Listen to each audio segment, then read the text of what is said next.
Hello and welcome to the Non-Perfect Parents Club podcast. I'm Emma, a mama of 2 girls, an ex-nursery practitioner and the creator of the Non-Perfect Parents Club. The Non-Perfect Parents Club is all about support, honesty, truths, acknowledging that none of us can be perfect parents because it's impossible, and basically just speaking the unspoken. The only rule here is no judgment allowed. I love hearing people's stories. I love finding out about other parents, their family dynamics, their values and how they tick. So that is what this podcast is going to be. Some great honest conversations about parenting, hopefully delving into some nitty-gritty thoughts and feelings that will make us all laugh, cry and sigh a big sigh of relief.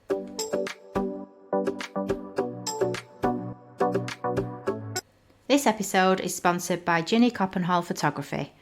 Ginny is a Lancaster-based photographer who works across the Northwest, offering natural, relaxed family shoots in your own home or at a favourite location. She also offers photography for small businesses and teaches smartphone photography skills in her fun, practical workshops. Check out her website for upcoming dates, www.gcoppenhallphotography.com, and you can also find her on Instagram. See her Instagram handle in the podcast description. Hello and welcome back to the Non-Perfect Parents Club podcast. Today I'm joined by Lucianne from FlyRide's, who is here to share some top tips for parents on travelling with children. Hi Lucianne, thank you for joining me. Would you like to introduce yourself and tell us a little bit more about who you are and what you do? Hi everyone, I'm Lucianne. I'm married with twin girls that are nearly 4. I run my own business, FlyRide, as mentioned before. I rent out cabin-sized strollers to families for their holidays, and when I'm not doing that, I'm flying around Europe as cabin crew. Something I've been doing for just over 14 years, so I've seen lots of struggling and stress over the years, and that's not just my husband.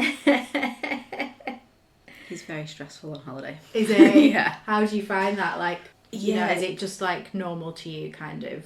Yeah, I mean, don't get me wrong, it is more stressful with children because you've got more people to think about and organise and stuff to carry and things like that, but I would rather he went on his own. It would be easier for him to just sort himself out and for me and the girls to go through on our own. It is what it is. Yeah. You know what you got to do. He's very experienced, but something about going on holiday just tips him over the edge. So we've actually booked our first family holiday abroad this year, so that always shocks lots of people because my girls are 13 and 8 and we've never taken them abroad, but we're doing it this year. So I'm really looking forward to hearing your advice, and I definitely need all the tips you can give. I'm really stressing about it already. Yeah. So what is your first top tip? I think it's really important for families, especially if it's the first time you're going away, you want to experience it together, booking your seats on the plane. Mm-hmm. Because I see so many times where people think, oh, we're a family, we've got kids, we have to sit together, they have to put us together, and to some degree that is true, but it might be that you and your eldest get put together and your partner and your other child are somewhere else on the plane. No one wants that. So booking seats on the plane, see it as part of the holiday cost, because I know sometimes it can be expensive, but it's just not worth the stress of being sat here, there and everywhere. Yeah. And is there a lot of that when you're flying? Yeah. More than you would think. Yeah. Because so many people do pre-book their seats, then if you don't, you're just going to get what's left over. And on particularly family-friendly destinations, you're going to get a lot of people that have, and you're just going to end up with what's left. So we do deal with it a lot. What happens in an instance where a family hasn't booked seats and they've got younger children? Do you have to accommodate it usually, or it obviously impacts massively on your job, I'm guessing? As much as we can, there is an element of duty of care, but if the way to sort that is asking other people who may have paid for their seats to move to accommodate that, it's a bit unfair on them. They also don't have to say, yes, I'll move. They can say, no, I want to stay here, and then it's just as close as you can get. So age-wise, babies under 2 or up to 2 sit on your lap, so that's a given. Then from 2 to about 8 years old, so 2 to 7, you have to be next to each other, but that might be across the aisle, which if they're on the younger side isn't ideal, trying to lean across and keep the seatbelt on and things like that. 8 to 11, they need to be sat within a row of you, but it could be like opposite window seats. Okay. So you could be in 2A and your child could be in 3F. You can't exactly talk to each other and make sure they're all right. So again, that's not ideal either. And then once they hit 12, they're technically an adult. They can be sat anywhere on the plane. Wow. So it depends how much you like your kids, really. I guess, like, it's that thing of, you know, as a parent, you kind of can't just presume that everyone's gonna want to be accommodating, because that's your issue, not theirs, isn't it? Yeah. I get it. A lot of people think, well, those are the rules. I will be sat with my children, but you might also still be split up as a family. So for me, it's just not worth the stress. No. I want to be sat with my family, so that's what we do. Yeah. And I couldn't imagine, obviously my girls haven't been on a plane yet, so I don't know how they're going to be. Exactly, yeah. You couldn't imagine flying and them not being sat next to me, knowing what they're like as well. Like, hopefully you just all get to experience the excitement together and they love it. But if they are a little bit worried, you don't want to be sat a row away or whatever. Yeah. Okay, so do you have any other tips for on the plane while we're talking about that? On the plane, luckily for you, your kids will probably be able to entertain themselves somewhat, so you probably don't need to overthink that too much. Okay. If you've got really little ones, babies, toddlers, preschoolers, they will need a bit more entertaining. And there's plenty of little gadgets you can get. It doesn't have to be tablets, but they are good. Mm-hmm. If you want to do like a screen detox a week before, I've heard some people doing, so they don't let them watch TV for like a week before they go on holiday. So then they're happy to just be like, yes, I want to watch Bluey for 3 hours or whatever. But there's lots of little activity books with sensory games, but you'd be surprised how entertained they can be by looking at things that are right there in front of you, like a safety card, the menu card, what do you want to eat, what do you want to drink, the duty-free magazine, and there's card games you can get little suction spinner toys for the window or the table for the babies and things like that. There's lots of things you can get. Yeah, straight away I'm kind of thinking of like, you know, like Dobble, or like my youngest loves like Top Trumps cards, stuff like that. They're perfect. They'll just fit in a bag dead easy, won't they, and don't take up much space. Yeah, they're perfect games. I follow someone as well, and she they travel all over with their family. They've got 4 children. And she always does a little thing for the bag, and she has like a little pot of Play-Doh. I mean, I don't know if that's a good idea or not on a plane, but I mean, I would maybe have to clean it up if it was a bit of a mess, but not everyone's like that. Yeah, and then like, I think they do like colouring and obviously tablets and stuff like that. But like you say, there's loads of things now, isn't there, that you can take just to keep them occupied. Anything you use at home is as good to take on a plane. It's just how much you want to take, how much you want to carry.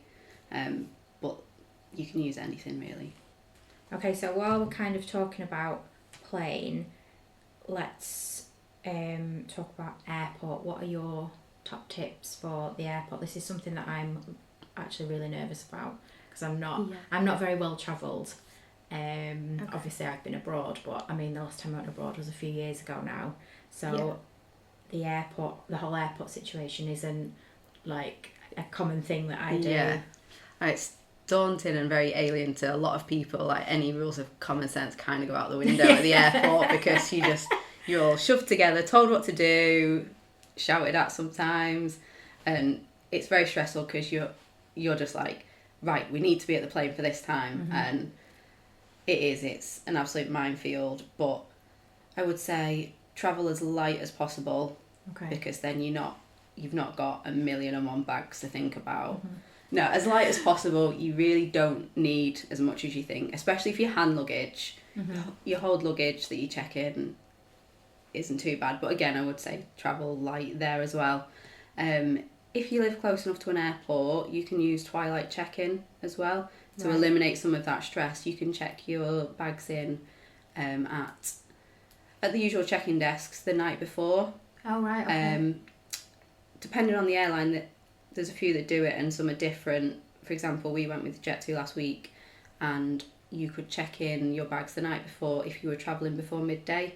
Oh, wow. And we were travelling in the morning, so that was fine. Yeah, that's really helpful. Went to the airport the night before, checked in the big suitcases, and then the next morning we didn't have to get up as early. Yeah. And we just went straight to security and through there. Mm-hmm. And the 2 hours we allowed from there to the plane wasn't too long, wasn't too short. It was just right. So it was actually a really nice experience. What about, so another thing that I always like panic about is like when you go through security and what you've got to have where. Yeah. On the whole, liquids and electronics or anything rechargeable, so even toothbrushes, if you have an electric toothbrush, have them handy at the top of your bag, or maybe a little separate bag just for security, and they have to be spread out on their own in a separate tray, and then you put your bag or your coat or whatever. The key is not to overfill the tray, because they'll then take things out and separate it, and the more stuff you've got, the more trays you're going to have. Then the more trays you've got to collect at the other end and repack. So again, going back to the travelling as light as possible will help at security. If you're unsure of anything, there are signs everywhere throughout security telling you what you can and can't have, or what to have out. The staff are always saying as well, make sure you've got out this, that and the other while you're in the queue, so you can be prepared by the time you get there. And if like you won't have little ones to hold at the time, you can have all that ready by the time you get to the front of the queue, and then you literally just throw it in a tray, through you go, and then hopefully it's stress-free. Hopefully, yeah. And what would you kind of say in terms of like for the children, as if, you know, like mine haven't done it before, if there's anyone that gets like a little bit nervous about that part, or because it's quite daunting, isn't it, when we go through that bit and it's all, you know. Yeah, if they don't really like crowded spaces or small spaces, noise, things like that, it might not be the nicest experience for them, but perhaps talking them through it, preparing them, right, next we're going to go to security. It's a room, there aren't any windows, there'll be lots of people, it'll be noisy, and they'll be telling us what to do, perhaps knowing what they're going to experience in the next 5 minutes or so might help them deal with it better. It is hopefully only for a short period of the journey, so hopefully they won't get too stressed about it while they're in there. And I guess if there's a bit of a queue in front as well, you can kind of point out to them, like, so they know what to expect when it's your turn. I find that sometimes helps with stuff. Yeah, you could always pick out another older child or a family and say, oh, look what they're doing, or what can you see, what do you have to put in the tray, and things like that. I've found with my girls, if we tell them what's going on and what needs to happen, they pay attention, and then they know what they need to do. So it's not hard work then. If you're travelling with toddlers, preschoolers, and they're getting very excited, if you can plan enough time to let them have a good run around. Once you're after security, you've done whatever you need to do. Let them run around up and down. Obviously, being able to see them, so you might have to pick a quieter area to do it in. But let them burn off all that steam, so they won't want to do it on the plane, and make your time a little bit easier as well. I guess like the chunky suitcases, do they still do that? Oh yes, we've got them. Can they take them as hand luggage, or do they have to go? Yes, they are hand luggage. Depends on the airline as to what the sizes are, but I haven't found an airline that won't accept them as hand luggage yet. EasyJet and Ryanair only allow you to take a personal item, which is quite small, unless you pay for the larger hand luggage. But I believe the trunky is still compatible with that, because it's just ideal for the little ones, and that's all you're going to take. We use them now as like the next step on from having a pram, because they're too old now to go in the pram. I know they've got somewhere to sit, no matter what the scenario. So waiting to go through passport control, the queue for security, things like that, they've always got somewhere to sit. And I think it's fun, because obviously it wheels around, you can pull it, whatever. So it's also a really good aid for parents as well. Also, if you're notorious for suffering with hangry elements, we are a very hungry family. Plan to get something to eat and drink, even if you take snacks with you in your hand luggage to use in the airport, or you can pick somewhere to go and eat in the airport as well. For us, we just find it's easier, because then we don't have to carry more than we need to.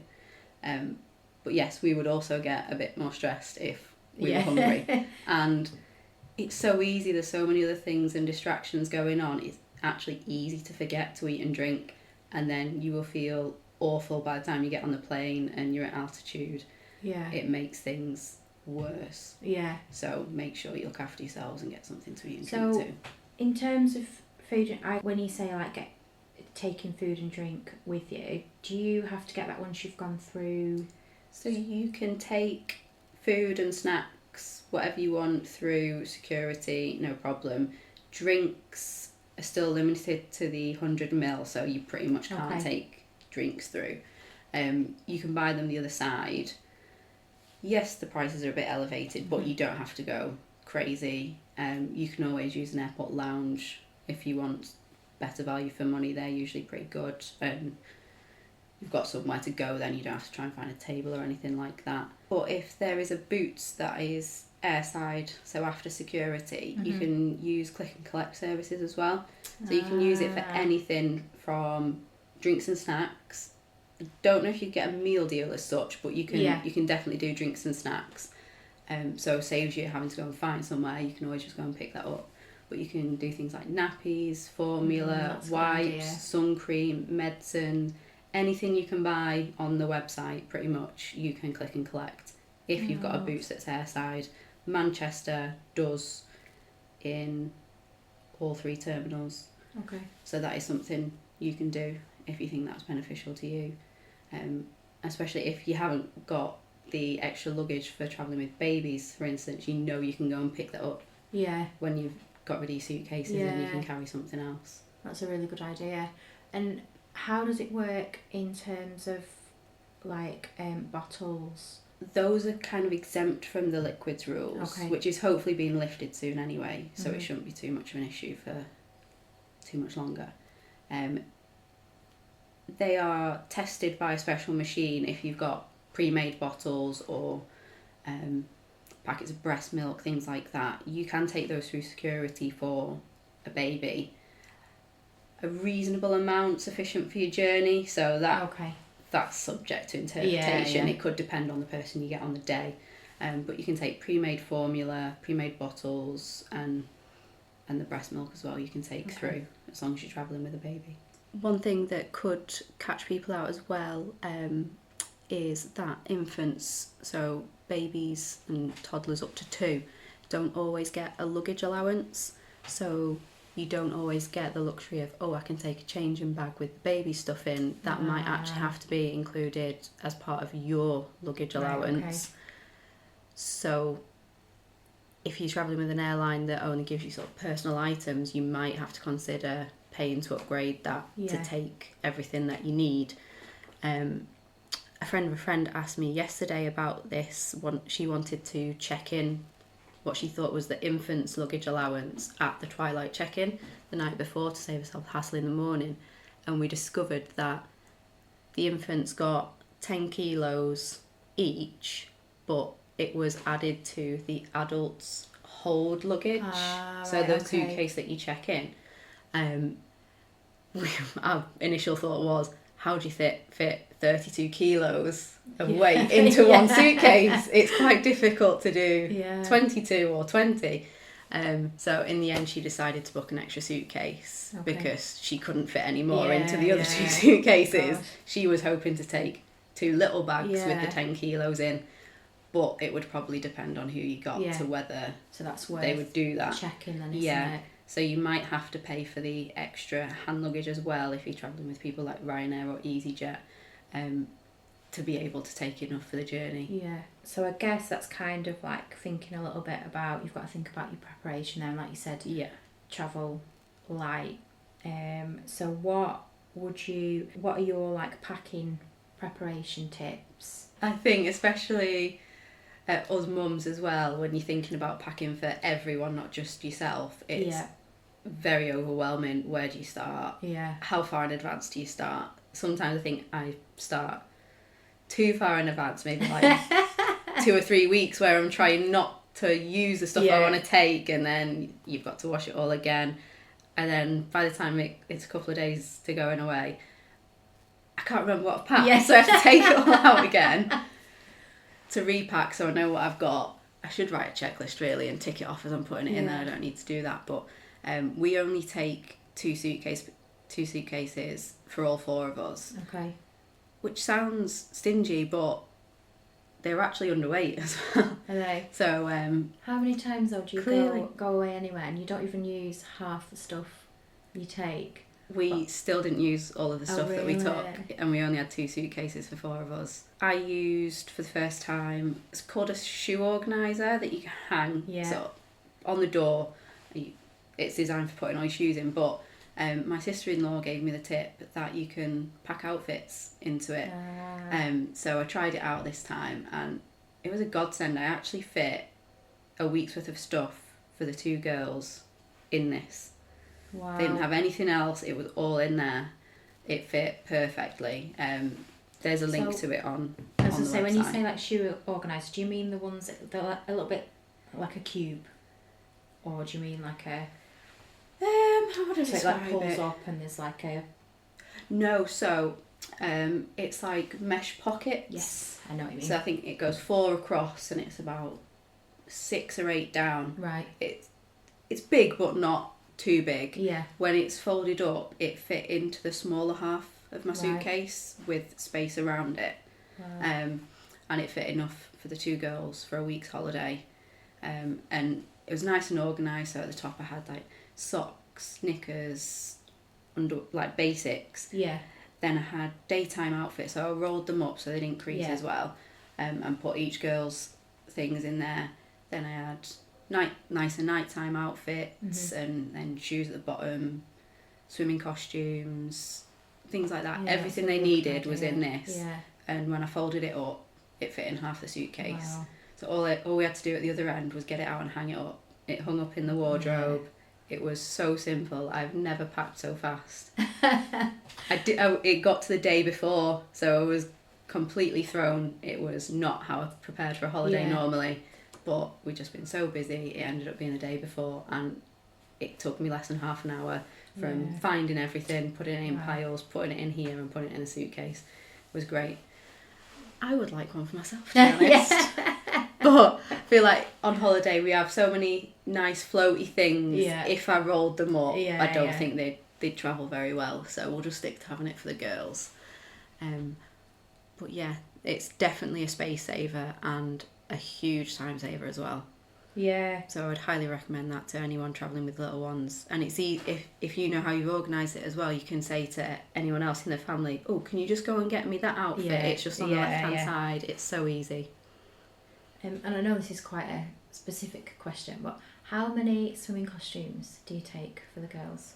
Ooh, this time I took, I think it was 4 swimming costumes each, and then we had the sun-safe t-shirt style ones as well. Yeah. So they had one of them each as well, but we didn't use the t-shirts. Right. It was just in case. And I just used Travel Bio and give them a little rinse after they'd used them. Yeah. Dried them off on the balcony so they're ready for later on in the week. They could have done with less, to be fair. Yeah. And outfit wise, do you take something for every day and every evening, or? I think I'd possibly packed maybe 5 or 6 daytime outfits each, and similar for the evening. Just because the forecast was really good for the daytime, well above average, but I didn't want to get caught out if it changed throughout the week and they needed something a little bit warmer, a costume to wear. And we also didn't know how much time we were going to spend out, so not just wearing a swimming costume, because it was a family holiday for a wedding, so we didn't know how often we were going to go out in a day to see other people.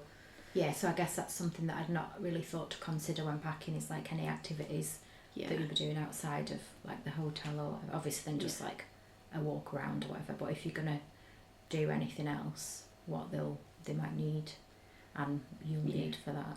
But that might only be a couple of outfits, and they might be things that you would just throw on next to the pool anyway, like shorts and t-shirts. So you probably don't need as much as you think as well. Have you got any other product recommendations? The packing cubes for us adults. So you can organise everything. You can have your swimming costumes in one, dresses in the other, t-shirts. So you you know where everything is when you get to the other end. They're really good, and you can get them super cheap on places like Shein or Amazon. Online, they're so easy to find.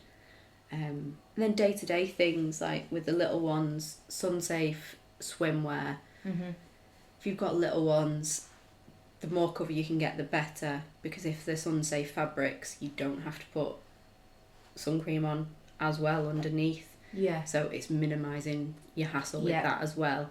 If you do need to use sun cream, I highly recommend the Solar Buddies rollable applicators. Recently. They are amazing. Last week was the first time we'd used them, and I wish I'd had them sooner.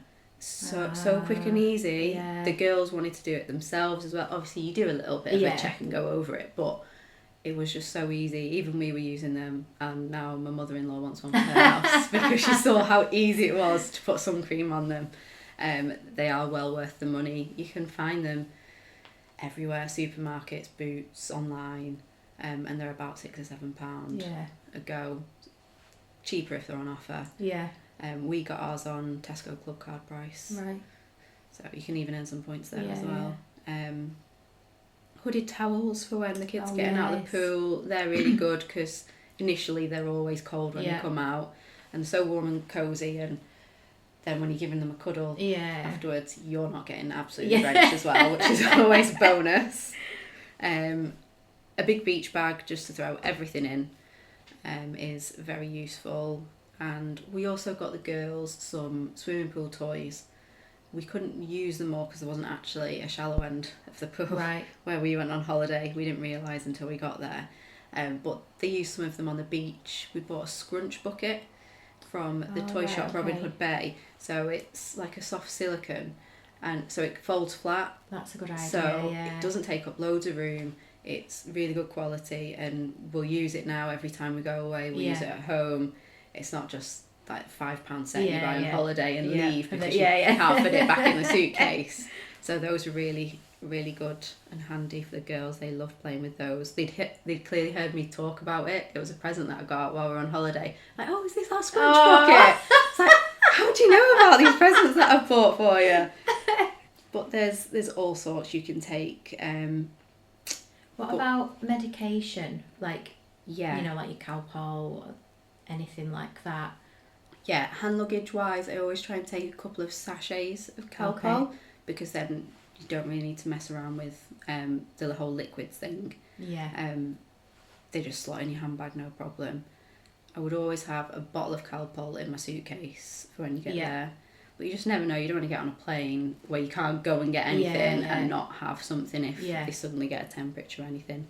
And we always take a little first aid kit. We bought a little tiny pouch. You'd be surprised what you can fit in it. Just a little bit of everything, so you don't have to immediately go find a chemist.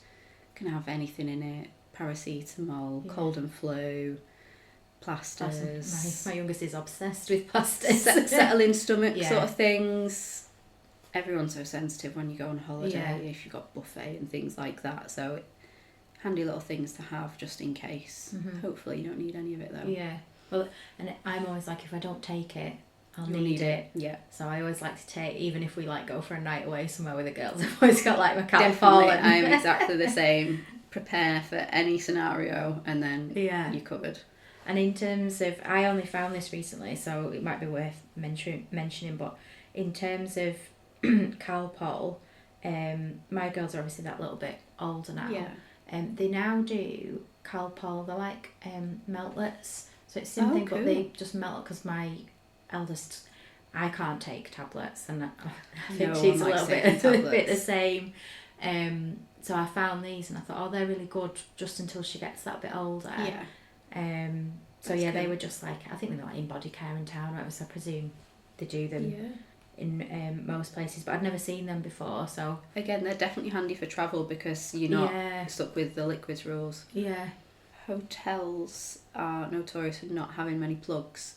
So another trick I learned recently is take an extension lead with you. That's so good. Then you'll probably take more than one adapter, but you can plug say 4 things in with just one adapter.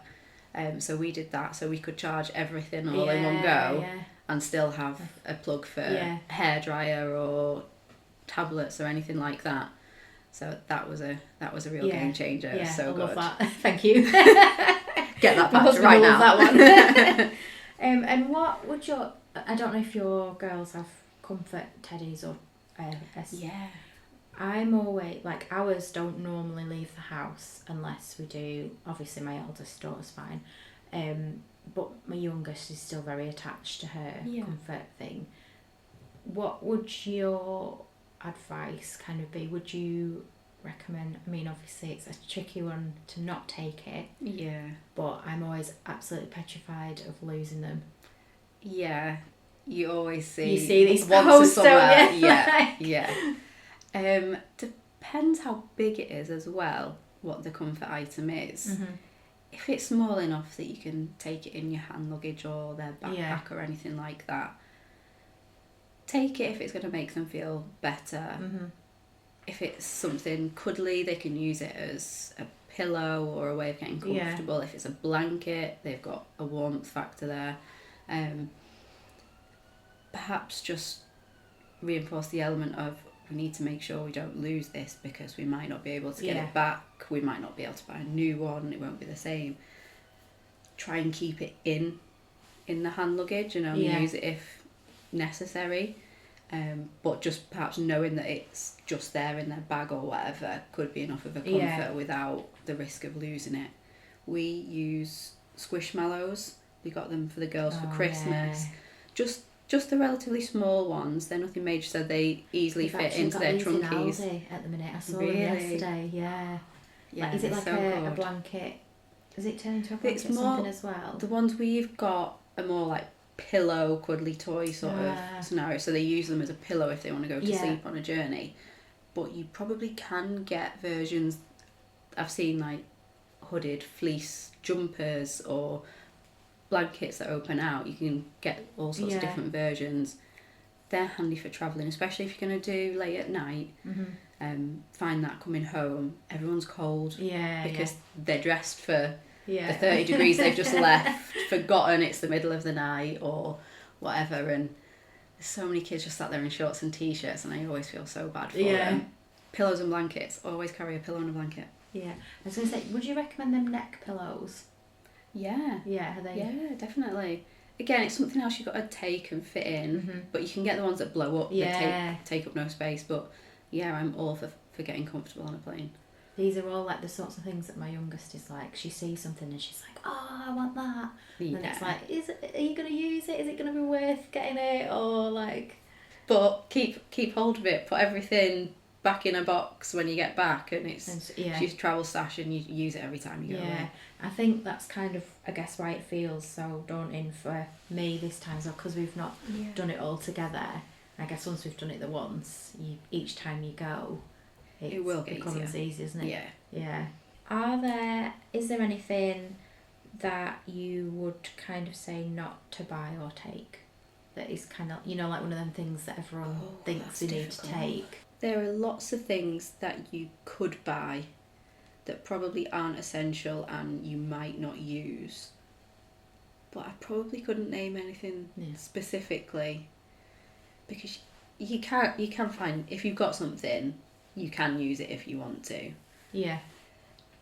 I would say, especially if you're travelling with little ones, babies, toddlers that might need some of the extra bits and bobs, I would pack for 24 hours. So hand luggage wise, pack enough to last you maybe a few more hours than you think the whole journey will take to get to the hotel accommodation the other side, and then in your suitcase have enough to last you the rest of the 24 hours.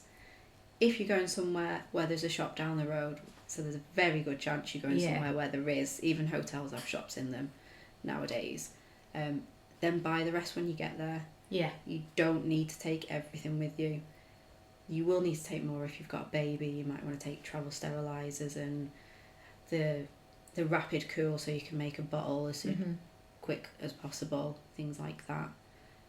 But it just totally depends on the age of your kids as to what you need to take and what is a nicety. And what do you think is like, what are the most important things to make it all easier? Being mentally prepared, I think. Knowing that it won't be the same as going on holiday before you had kids. It won't be this relaxing, lots of drinks. You just don't want to lose that memory. Yeah. It won't be the same, but it's still worth doing. Mm-hmm. Yes, sometimes they aren't going to remember it, but you will be surprised what they do remember. Mm-hmm. You'll remember.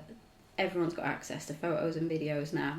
So my girls still talk about the holiday they went on before they were 2.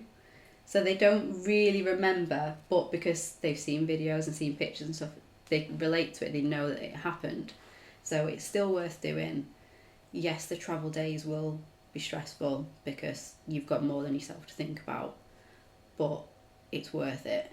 You will have so many nice happy memories of going to the beach, or the excitement of your girls going on the plane for the first time, hopefully. It is worth the stress. I mean, my husband said before we came home from the first one, right, we're not doing this again till they're old enough. I don't know what old enough means, but we did go on holiday again a year later. How many more times have you been away since?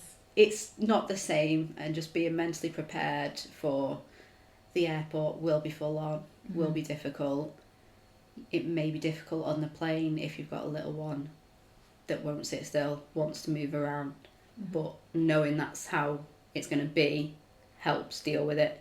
Yeah. If you go in with, oh, it's going to be amazing, it won't be stressful, they're just going to sit there, they're just going to watch the tablet, and we'll get to sunbathe for 4 hours a day while they have a nap and things like that. It won't be that simple. Yeah, you're kind of setting yourself up to fail there, aren't you? Yeah, set yourself up to be happy. So you can visit the airport. We're lucky Manchester has a viewing park, so you can take the kids and get them psyched up and prepared that way, talking them through everything that's going to happen. There will be noises, it will be different, but also picking the right sort of destination, accommodation, maybe plan exactly what it is that you want and know will make your holiday the best and the easiest it can be. If staying in an all-inclusive hotel where you don't have to think about money and the kids can get whatever they want whenever they want would suit your family, make sure you pick that. If you think being able to make what you want to make and being self-catering in an apartment or a villa or something like that would work for your family, make sure you pick that. Set all these things out and book the holiday that you know will be the best, so that when you get there, even if your travelling's been stressful, you've set yourself up for a good holiday by having everything you want when you get there. Yeah. And just as a kind of afterthought to what we were talking about before, I'm just thinking, I know a lot of parents kind of, when they've got little ones on the plane, I think there's that stress element of what if my baby cries, what if they're... What kind of advice would you give as like cabin crew, to kind of reassure parents? There may always be that one person who thinks children shouldn't be on a plane and might look at you because your child's crying or whatever, but no one wants a kid to be as well behaved and quiet as the parents do. Ignore anyone else. There will be plenty of people on the plane that are just thinking, oh, I feel for them, or we're guilty of it as well. We're telling the girls, like, just be quiet, people are trying to chill, they're trying to have a nap or whatever, and people say to us like, oh, they're so well behaved, they're amazing, didn't even know they were here, and things like that. You think the scenario is worse than it actually is, so don't worry about what anyone else thinks. Chances are the crew will be able to pick up on any negative vibes that are going on. I, more so being a parent, but I would tune into that scenario and make sure they knew it wasn't a big deal. Talk to the baby or the toddler and be like, what's wrong? Come on, we're going on holiday, and just trying to make everyone feel a little bit better. But on the whole, I would say the younger they travel, the easier the experience will be. The babies will just sleep for most of it. Probably toddlerish, not long learnt to walk, wanting to be up and about all the time is probably the more difficult age. And then the older they get, they want to do other things anyway, so they're not as bothered. But for the little ones and your girls who haven't been before, make sure you've got things like bottles, drinks, sweets for takeoff and landing to help with their ears. Okay. That's probably when little ones have the most difficulty, because they don't understand what's going on, why all of a sudden their ears hurt or everything feels strange. One of mine, I forget how she described it now, she was like, my ears feel fizzy, why are my ears fizzing? It was so cute, and I had forgotten to get sweets, so I felt so guilty. So we just kept telling her to try and swallow and have a drink and things like that, but it was so cute. I made sure I had sweets on the way home.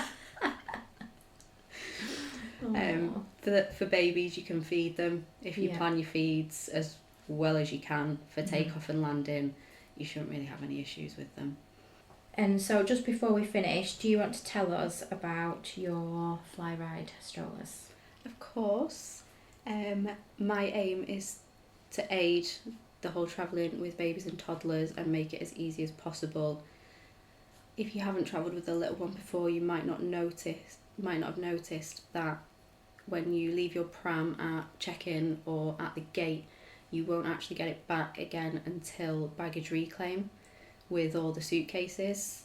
There are a couple of exceptions, but they're very few and far between, so you would be expected to juggle all your hand luggage, baby, toddler, perhaps one of each more, all the way through to baggage reclaim. And Manchester has probably grown, for example, a lot since you last flew through there. The walk from some of the furthest gates is nearly a mile to baggage reclaim.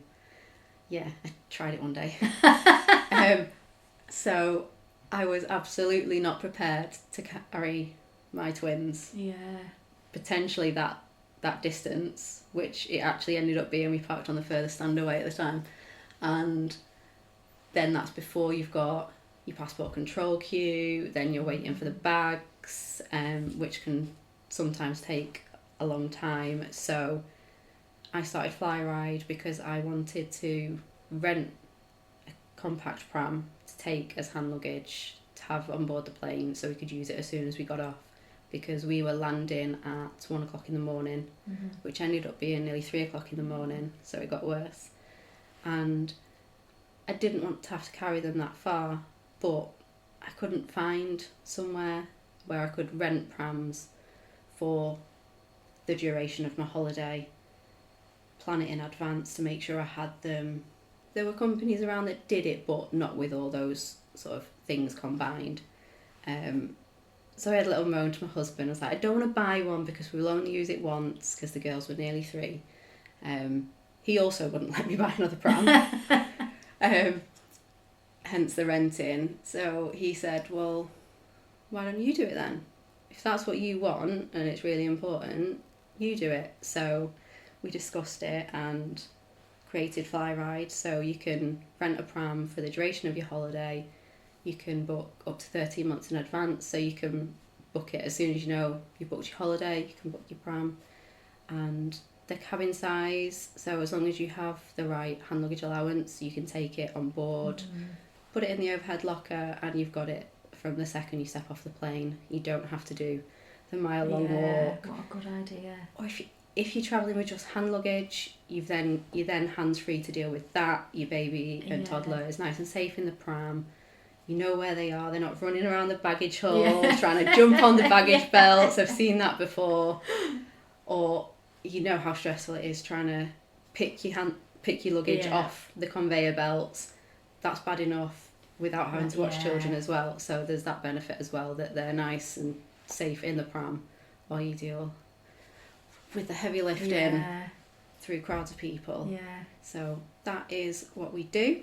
And I'll post a link to you in the podcast description, so if anyone wants to look into that further, they can find you. And you also put loads of really good tips and information on your page as well, don't you? I do, yes. So I'll pop that in the podcast description. And I actually know someone that's used one of your strollers.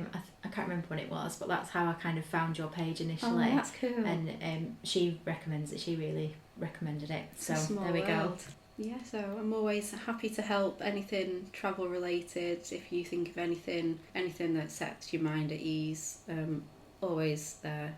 Send me a message on social media or email, and I am happy to help. You don't have to make a purchase from me. I'm not that kind of person. I'm all about making things as easy as possible. That's great. Thank you for joining us. And I just love how many mums there are that find something that's, you know, they struggle with something or notice something, Yeah, can't find what would make it easier, and so we just create it. Like, how amazing are we? we are amazing. It's the only way to survive. You've Yeah. got to find what makes it easier for you and roll with it.